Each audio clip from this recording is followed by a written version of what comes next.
الحمد لله والصلاة على نبيه محمد وآله وأصحابه أجمعين. قال النبي صلى الله عليه وسلم عن جابر رضي الله عنه قال خرج علينا رسول الله صلى الله عليه وسلم ونحن نقرأ القرآن وفينا الإعراب والعجم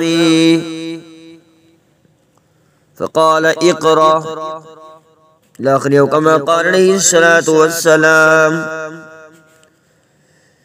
صدق الله مولانا العظيم وصدق رسوله النبي الصادق الأمين. عزیزان ایمان میرے محترم سامعین مکرمین، اللہ رب العزت کے احسان اور کرم نوازی سے ہمارے درس حدیث کا یہ پروگرام جاری ساری ہے.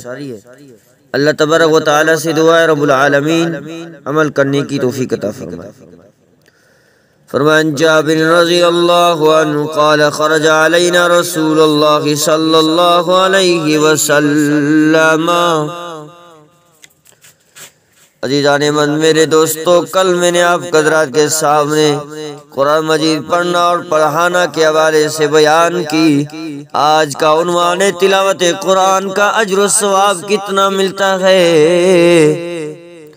حضرت جابر رضی اللہ عنہ سے روایت ہے کہ رسول اللہ صلی اللہ علیہ وسلم ہمارے پاس تشریف لائے اور ہم اس وقت قرآن پڑھ رہے تھے، اور ہمارے ساتھ کچھ دیہاتی لوگ بھی تھے اور کچھ ایسے تھے جو عرب نہ تھے.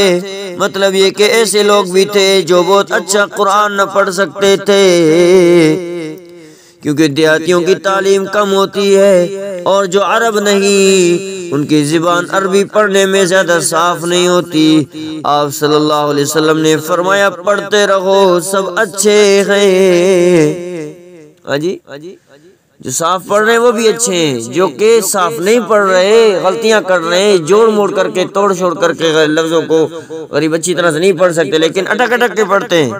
فرمایا حضور فرمایا سب اچھے ہیں. یعنی اگر بہت اچھا نہ پڑھ سکو تو دل تھوڑا نہ کرو. اچھا پڑھنے والے ان کو حقیر نہ سمجھیں، اللہ تعالیٰ دل کو دیکھتا ہے. اللہ دل کو دیکھتا ہے، زبان کو. اس حدیث کا یہ فائدہ یہ ہے کہ اسے معلوم پڑا، یہ خیال نہ کریں کہ ہماری زبان صاف نہیں یا ہماری عمر زیادہ ہو گئی ہے، میں بوڑھا ہو چکا ہوں، اب کیسے قرآن پڑھوں، اب اچھا نہ پڑھا جاوے گا تو ہم کو ثواب کیا ملے گا، یا شاید گناہ ہو جائے. دیکھو رسول اللہ صلی اللہ علیہ وسلم نے سب کی تسلی کے لیے کیا کیسی انداز فرما دی، سب کو پڑھنے کا حکم دیا. امام احمد روایت کرتے ہیں کہ حدیث ذرا توجہ فرمانا. رسول اللہ صلی اللہ علیہ وسلم نے ارشاد فرمایا جو شخص قرآن کی ایک آیت سننے کے لیے بھی کان لگاوے اس کے لیے ایسی نیکی لکھی جاتی ہے جو بڑھتی چلی جاتی ہے. وہ بڑھتی جاتی ہے، کم نہیں ہوتی. اس بڑھنے کی کوئی حد نہیں بتلائی گئی کہ کتنی بڑھتی ہے، لا محدود بڑھتی ہوگی. اللہ تعالیٰ سے امید ہے کہ بڑھنے کی کوئی حد نہ ہوگی، بے انتہائی بڑھتی چلی جائے گی. اور جو شخص اس آیت کو پڑھے اس شخص کے لیے قیامت کے دن ایک نور ہوگا، اس نیکی کی بڑھنے سے بھی زیادہ ہوگی. وہ نور رستہ بن کے اس کو راستہ دکھائے گی. اللہ اکبر. قرآن مجید کیسی بڑی چیز ہے. جب تک قرآن پڑھنا نہ آوے، کسی پڑھنے والے کی طرف کان لگا کر سن ہی لیا کرے، وہ بھی ثواب سے مالا مال ہو جائے گا. اللہ کے بندو، یہ تو کچھ بھی مشکل نہیں ہے کہ قرآن سننے کے لیے بیٹھ جائے. رسول اللہ صلی اللہ علیہ وسلم نے ارشاد فرمایا قرآن پڑھا کرو، کیونکہ وہ قیامت کے روز اپنے پڑھنے والوں کے لیے سفارشی بن کر آئے گا اور ان کو بخشوا دے گا. رسول اللہ صلی اللہ علیہ وسلم نے ارشاد فرمایا قرآن کا پڑھنے والا قیامت کے روز آئے گا، قرآن یوں کہے گا کہ اے میرے پروردگار، اے میرے پروردگار اس کو جوڑا پہنا دیجئے، پس اس کو عزت کا تاج پہنا دیا جاوے گا۔ پھر کہے اے میرے پروردگار زیادہ پہنا دیجئے، پھر اس کو عزت کا جوڑا پہنا دیا جاوے گا۔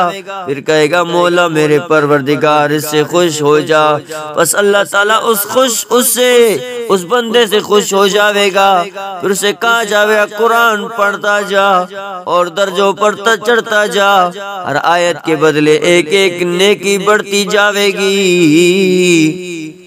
عزیزان من، اللہ رب العزت سے دعا رب العالمین ہم سب کو قرآن مقدس پڑھنے کی توفیق عطا فرمائے، جو بھی بیان ہوا اللہ رب العزت عمل کرنے کی توفیق عطا فرمائے۔ زندگی رہی انشاءاللہ العزیز کریم اس بیان کو آگے انشاءاللہ مکمل کریں گے۔ اللہ رب العزت رب العالمین عمل کرنے کی توفیق عطا فرمائے۔ وآخر دعوانا الحمدللہ رب العالمین۔